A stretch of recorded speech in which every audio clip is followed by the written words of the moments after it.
Salut à vous aventuriers d'Aeternum. Dans ce tutoriel, on va découvrir et essayer de comprendre les bases pour bien débuter les métiers. Allez, c'est parti! Avant de commencer à monter vos métiers, il vous faudra vous équiper d'outils. Si vous avez suivi les quêtes jusqu'à et dans votre première colonie, vous en possédez déjà quelques-uns, comme le couteau à dépecer, une hache et une pioche.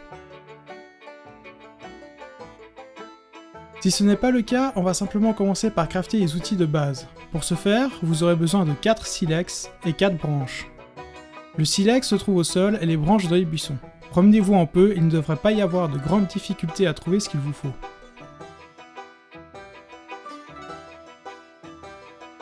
Allez au camp de base sur la plage, à l'atelier dans une colonie ou à votre bivouac. Ici, on pourra crafter nos outils de tier 1, un silex. Créez maintenant les outils manquants pour avoir un set complet, soit un couteau à dépecer, une pioche, une faucille et une hache. Concernant la canne à pêche, il vous faudra trouver une branche supplémentaire et utiliser votre faucille fraîchement craftée pour récupérer une fibre sur du chanvre. On trouve généralement le chanvre dans les prairies.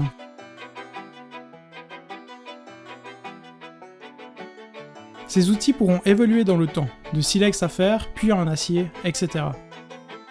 Ils ne concernent que les métiers d'exploitation, qui sont la pêche, la récolte, l'extraction, l'abattage et le dépeçage. Les différents tiers vous permettront d'augmenter votre vitesse de récolte, voire d'ajouter d'autres atouts au moment de leur création. Maintenant, il ne vous reste plus qu'à les équiper depuis votre inventaire.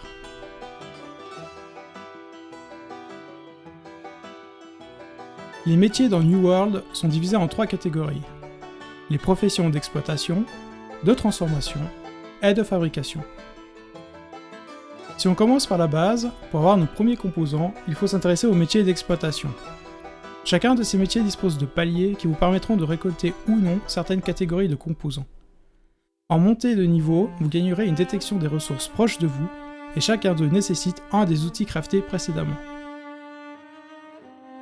On commence avec le pistage et dépeçage qui nous permettra d'obtenir de la viande, du cuir, des plumes et certains composants d'art obscur sur les animaux qu'on peut chasser en Aeternum. Pour ce métier, vous devrez être équipé du couteau à dépecer. Concernant les paliers, voilà comment lire et comprendre vos fiches de métier. Ici, selon le rang de votre compétence, vous pourrez dépecer des créatures d'un certain niveau. Dans mon cas, étant rang 63, je peux dépecer des animaux qui ne dépassent pas le niveau 30. Et doit atteindre le rang 70 pour ceux de niveau 35. Concernant la traque, il vous faudra atteindre le rang 25 pour commencer à avoir les petites proies sur votre boussole, puis le rang 50 pour les proies moyennes, et etc. Second métier d'exploitation, la récolte, qui nous permettra d'obtenir les composants d'art obscur, de cuisine et de fibres pour le tissage. L'outil lié à ce métier est la faucille. De même, des rangs seront nécessaires suivant le type de ressources que vous souhaitez ramasser, et ils apparaîtront aussi sur la boussole quand vous passerez non loin d'eux. Assez utile pour trouver des noix par exemple. Extraire, pour l'obtention de roches, de pierres d'art obscur, de minerais et parfois de gemmes. Tout ceci à l'aide de la pioche. Les infos liées au rang sont toutes disponibles sur la fiche du métier.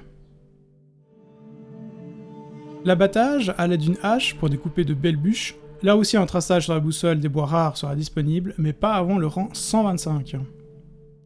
Et pour finir, la pêche, qui nous fournira de beaux poissons pour la cuisine, des composants d'alchimie et parfois des trésors. Sans grande surprise, il vous faudra la canne à pêche pour ce métier.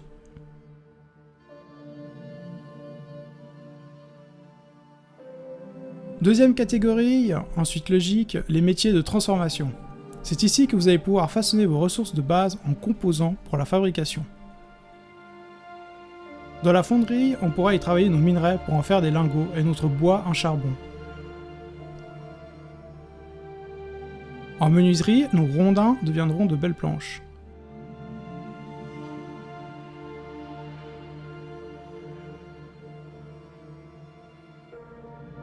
La tannerie nous permettra de transformer les peaux en cuir.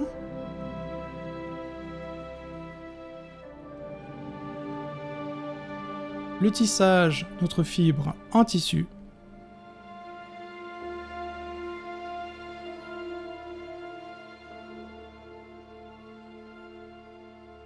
et la taille de pierre pour transformer nos roches en pierre taillée pour améliorer votre colonie, et nos gemmes brutes en pierres précieuses pour la joaillerie.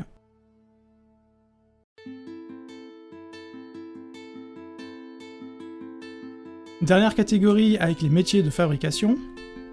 Certains métiers ont un nom assez clair sur leur contenu, pour les autres un peu moins, mais nous allons voir tout ça maintenant. Avant de commencer, il y a un point important à comprendre pour les métiers de fabrication. Si on prend la fabrication d'armure par exemple, il s'agit bien ici d'une catégorie de création, pas de poste de fabrication. Je m'explique. Que vous fassiez des armures de fer à la forge ou de cuir au poste d'équipement, vous allez monter le métier de fabrication d'armure, pas de forge ou de poste d'équipement. Vous pouvez contrôler quelle compétence est concernée en bas à droite de la fenêtre. Ceci est aussi valable pour d'autres métiers et nous allons voir ceci maintenant. Dans la fabrication d'armes, on trouve la création des épées, des haches doubles, rapières, marteaux et boucliers. Le poste de fabrication sera la forge.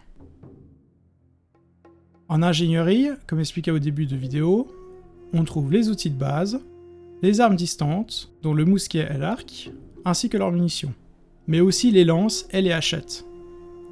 Vos créations sortiront de la forge et de l'atelier. La joaillerie, au poste d'équipement, permettra de transformer nos lingots d'argent en colliers, bagues et boucles d'oreilles pour accueillir nos gemmes taillées.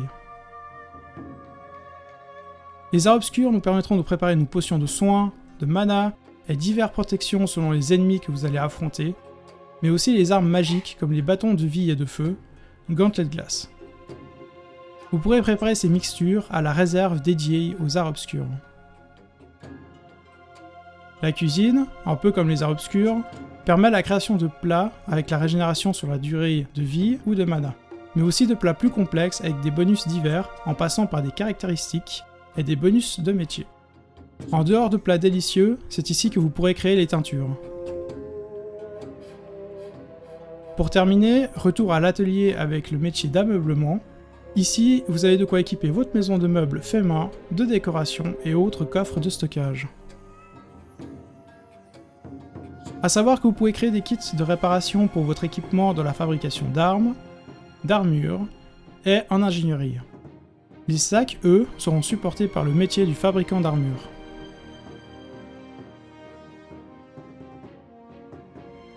Maintenant qu'on a vu les trois catégories de métiers en Aeternum, on va s'intéresser aux symbioses.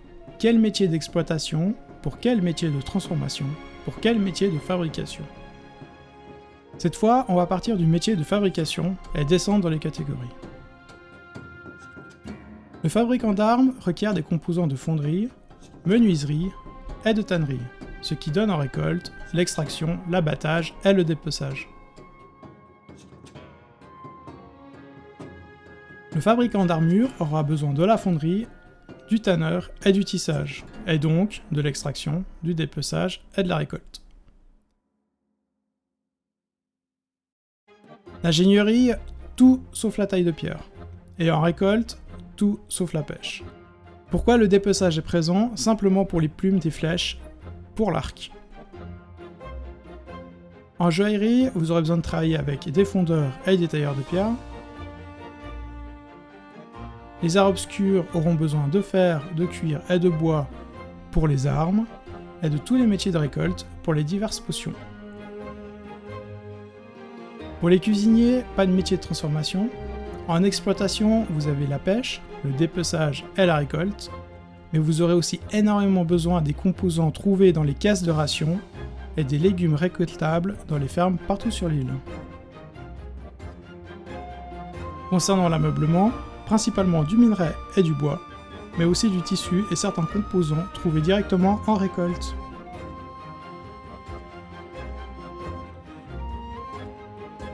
Le système laisse une liberté sur comment vous pouvez et voulez monter vos métiers. Vous pouvez aussi ne pas passer par la case récolte et acheter les composants au poste d'échange. Cette démarche est aussi applicable aux composants transformés. À vous de choisir ce qui vous convient le mieux. Avant de terminer cette introduction au métier, je vous conseille d'améliorer le plus rapidement possible vos outils en tier 2 et de le faire à chaque fois que vous débloquez le rang suivant. Pour cela, vous aurez besoin de 38 lingots de fer, 22 bois d'œuvre, 9 cuirs bruts et 2 tissus. Allez à l'atelier dans votre colonie pour les créer. Utilisez votre azote, voire des ressources spéciales pour ajouter d'autres bonus de récolte. Afin de garder un format de guide digeste, chaque métier, si nécessaire, fera l'objet d'une vidéo séparée pour entrer dans les détails et particularités qu'il a à nous offrir. Il manque peut-être une ou deux interactions entre certains métiers pour les créations de haut niveau, mais normalement vous avez tout ce qu'il vous faut pour bien démarrer votre carrière d'artisan. Allez, on se retrouve à bientôt pour d'autres tutoriels. Ciao cette équipe!